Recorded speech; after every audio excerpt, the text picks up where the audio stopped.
O CONTRAN é a nível federal, é aquele que determina quais são as resoluções, as leis que nós, como motoristas e pedestres, motociclistas, temos que obedecer. Bom dia.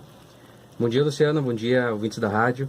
O Conselho Nacional de Trânsito, que está residido lá em Brasília, ele é o principal órgão normativo do trânsito no país e, junto com no Congresso Nacional, é um daqueles que edita regras na questão do trânsito e que nós, como condutores, devemos acatar, né?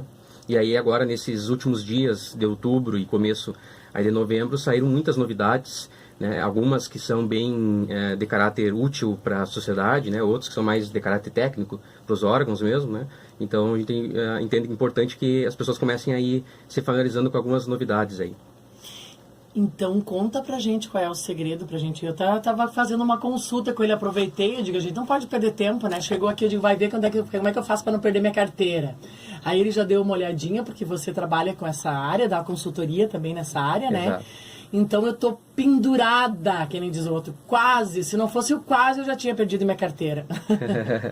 E por falar em perda de carteira, suspensão, uma das grandes mudanças aí foi uma deliberação aí do Denatran, que é ligado, né, obviamente, ao CONTRAN, que modificou o processo de suspensão, né, e a partir agora de novembro, efetivamente os Detrans começarão a aplicar uma suspensão de 6 meses às pessoas que ficarem com somatório de pontos de 20 pontos desde infrações cometidas de novembro do ano passado para cá, né? Então, de um ano para cá, se a pessoa alcançou 20 pontos ou mais de infrações na sua habilitação e ainda não foi aberto o processo de suspensão, não recebeu nada ainda, a partir de agora começará a ser os de 6 meses para ficar sem dirigir, né? É uma das grandes mudanças que vai afetar, digamos, né, vai implicar diretamente para os condutores, né, que chegarem nessa pontuação. Isso não é uma notícia boa.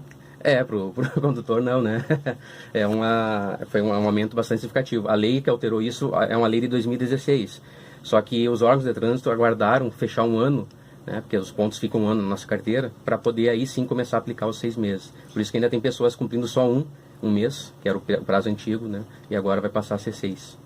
Ai. Então, vai ter motorista muito, pessoal. Tem que começar a cuidado redobrado. Até gostaria que você falasse como que, eu sei que você já me explicou, mas às vezes a gente está sempre no corre-corre. Como que as pessoas fazem para ver como é que está a sua pontuação hoje? No caso aqui nosso do Rio Grande do Sul, a pessoa habilitada aqui, ela entra no site do Detran Rio Grande do Sul, né? E vai ter lá uma aba, né, um menuzinho ali, que vai falar serviços, aí a pessoa clica lá, vai abrir um outro menu, e nesse menu ela vai encontrar uma parte escrita habilitação. Aí ela clica lá, vai abrir um outro menu, e aí naquele menu vai ter consulta pontuação, né? E aí lá ela vai colocar os seus dados, né, da sua habilitação, e aí vai constar, vai aparecer todas as pontuações que já teve, ou que tem agora, ou as que podem vir, né, que ainda está em processo, que pode fazer defesa, recurso, né? Então vai aparecer lá a situação, se a carteira já está suspensa, vai aparecer a informação de que ela está bloqueada, né? Então é uma forma boa que as pessoas acompanhem, né? Outra forma também que as pessoas podem fazer, caso elas achem complicado ali, é procurar o próprio CFC Cadore mesmo, né? A nossa empresa, a Lema, que a gente faz a pesquisa, né, para a pessoa, até para fazer uma análise da situação, né? Porque às vezes a pessoa vê a informação, mas não consegue interpretar corretamente, né? Então também pode procurar também, né? Mas dá para olhar em casa, né? A pessoa pode bom fazer isso, né? Eu acho que para principalmente quem depende de trabalho, por exemplo, dirigir depende do trabalhar, né? E porque hoje em dia, imagina, você sem poder dirigir, né? É complicado. Complicado. Para as pessoas. E às vezes a pessoa, ela por não atualizar o endereço ou por nunca estar em casa, ela nem fica sabendo, às vezes, de algumas notificações, nessas multas de radares, por exemplo, né? E aí ela só vai descobrir quando já está com problema, já está suspenso. Então, se você olhar, sei lá, uma vez por mês, dar uma olhadinha na internet ou procurar alguém para avaliar, a pessoa já vai ficando mais ou menos ciente se tem alguma multa né? Porque às vezes a gente sabe que as pessoas são multadas e muitas vezes não é nem abordada, então ela não sabe disso, né? E aí a notificação, às vezes, por vários motivos, pode não chegar até ela. Mais alguma mudança significativa, importante? Tivemos uma mudança de lei mesmo do Congresso, que foi a criação do principal condutor, que vai acontecer a partir, provavelmente, de janeiro. O nosso proprietário do veículo, ele vai poder indicar uma pessoa como principal condutor, né, lá no registro do Renavan, lá no Denatran, que vai funcionar isso? Hoje tem uma pessoa só o nome do proprietário, né? Às vezes o proprietário, aquele veículo é pego em infração, e aí o proprietário não indica o condutor, não apresenta o condutor que estava dirigindo, sei lá, porque perdeu prazo, enfim, alguma coisa aconteceu e ele não indicou. A pontuação e a penalidade fica para o proprietário. Com essa ideia do principal condutor, isso vai mudar. Se a pessoa colocar uma outra pessoa como principal condutor, e aí o proprietário deixa de indicar o condutor que estava dirigindo, automaticamente aquela pontuação, aquela penalidade, ou suspensão da carteira, dependendo da situação, vai ir direto para o principal condutor, que não é o proprietário, mas é aquele que está nomeado para ser o principal condutor do veículo. Esse é um dispositivo que vai auxiliar muitas pessoas, por exemplo, que não têm carteira. Né? Eu não tenho carteira, mas eu tenho um veículo no meu nome. E aí, muitas vezes, eu não indico o condutor, né? Eu recebo uma multa no radar, né? E eu não indico o condutor, sei lá, pessoal do interior, por exemplo, acontece muito isso. O correio não vai até a residência, né? Então a pessoa nem fica no correio, tem que buscar, não sabe, enfim. E aí ela acaba não apresentando e aí fica presumido que era ela que dirigia sem carteira, desculpa. E aí, dirigindo sem carteira, gerava uma multa de R$880, né? Então as pessoas estavam recebendo essas multas direto. Quem tiver veículo e é proprietário e não tem carteira, vai poder, a partir de janeiro, se seguir como está as coisas, né? Vai poder nomear um principal condutor, né? Que é a pessoa que utiliza muito o veículo, né? Partindo do pressuposto que a pessoa sem carteira não está dirigindo, né? Sim. Né? Mas que ela pode ter um veículo e outras pessoas dirigindo na família, né? Então, botar o nome de uma dessas pessoas habilitada, né? E aí vai evitar essas multas presumidas, que a gente chama, que essas multas automáticas que geram porque não indicou o condutor, né? Então, essa é a principal vantagem dessa nova lei. Só não está funcionando ainda, a gente não sabe bem como é que vai ser operacionalizado, porque precisa que o CONTRAN regulamente ainda, né? Mas a gente imagina que agora até o começo do ano já tenha informações sobre isso. O pessoal pode acompanhar nas nossas páginas lá no Facebook, que a gente vai certamente informar quando acontecer. E eu informo a gente também. Com certeza, com certeza. E mais alguma informação? Dessas questões aqui, um outro elemento importante para nós encerrar então, é a questão da reciclagem preventiva. Os motoristas da categoria C, D e E que trabalhem como motoristas, são motoristas profissionais, né? Tem a C, a D e a E. Eu não sei o que são, conta pra mim. A categoria C é para conduzir caminhões, né, por exemplo, veículos de carga. A categoria D é para ônibus, micro-ônibus, vans. E a E são as carretas que a gente chama, né? Sim, os veículos. então é o pessoal profissional.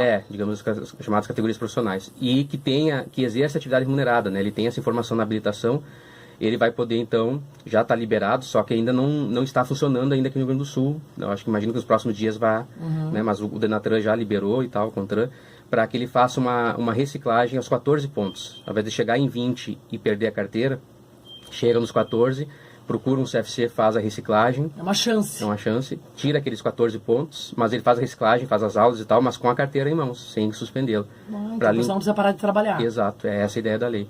Então, esse elemento já existe, na verdade, na lei faz 2 anos. A recém agora que eles liberaram para começar a ser feito, só que falta, claro, cada Detran dos estados se organizar, né? Mas a gente imagina que ainda antes do fim do ano já vai estar disponível. É uma boa notícia. É uma boa notícia para o motorista profissional. Com certeza, com certeza. Boa. Né? Oportunidade que eles têm. Muita gente estava pensando que era suspender aos 14. Não, é fazer a reciclagem para não suspender aos 20. Né? Então é uma ótima oportunidade. Então essas informações todas aí têm caráter útil, né, para as pessoas aí. Muito útil. Até agora eu estava me lembrando, eu devia te fazer uma pergunta, que às vezes a gente sabe que, claro que nós estamos no mês da mulher, mas mulher no volante é um perigo constante. Isso existe muito ainda aqui em São Luís Gonzaga e na região ou não? Não, me parece que isso é mais uma questão de preconceito mesmo, né? Porque culturalmente as mulheres demoraram muito tempo para entrar, né, nessa autonomia de ter um veículo, de tirar carteira. Hoje a gente vê nas autoescolas um meio a meio, assim, né? A gente não tem dados técnicos, físicos assim agora aqui, mas meio a meio, tanto homens quanto mulheres tirando carteira. Então acho que tem pesquisas, inclusive, que mostram que a mulher tende a ser um pouco mais cuidadosa, né, em termos de imprudência e tal, né. Claro que cada pessoa tem suas dificuldades, então acho que é mais um mito mesmo, né, do que necessariamente uma verdade. Então, nesse quesito, me parece que qualquer pessoa, independente do sexo, dirigindo com prudência e colocando em prática o que aprendeu, não vai ter nenhum tipo de problema aí com acidentes ou com multas, né. Eu não entendi. Quer saber o Everaldo está perguntando qual é o valor da carteira de carro? Se vai ter aumento, tu sabes de alguma coisa? Se vai ter aumento? Os aumentos... Porque a gasolina aumenta todo dia. Não é fácil, né? Nós estamos vivendo em um período complicado. Tá complicado o negócio. Tem que andar a pé de bicicleta. Tudo aumenta, né? Todo ano o DETRAN, que é o Departamento Estadual de Trânsito, que é o qual os CFCs estão credenciados, né? Ele tabela e regulamenta um novo valor, né? Normalmente, geralmente é sempre em mês de fevereiro. Então é bem provável que em fevereiro de 2018 nós tenhamos um valor, um reajuste, né? Geralmente é sempre para cima, né? Às vezes diminui alguma coisinha, mas normalmente é para cima. Então provavelmente até fevereiro ainda continua. Até fevereiro, né? Esse preço. E aí depois muda lá. Então, Everaldo, te havia antes de fevereiro até o final de janeiro, vai fazer a sua carteira de motorista. Tá bem, Eduardo, muito obrigada pela tua participação. Sempre que tiver novidades, nós estamos aqui esperando por você para trazer essas informações importantes para motoristas, para pedestres também, né? Porque nós temos leis que os pedestres também têm que cumprir. Também. Eu agradeço o espaço, o CFC Cadore e a Lema Assessoria em Trânsito ficam à vontade aí, à disposição, né? Para as pessoas poderem entrar em contato. A legislação muda muito rapidamente, né? Então é importante que a gente possa ter quem possa nos orientar, né, sobre isso.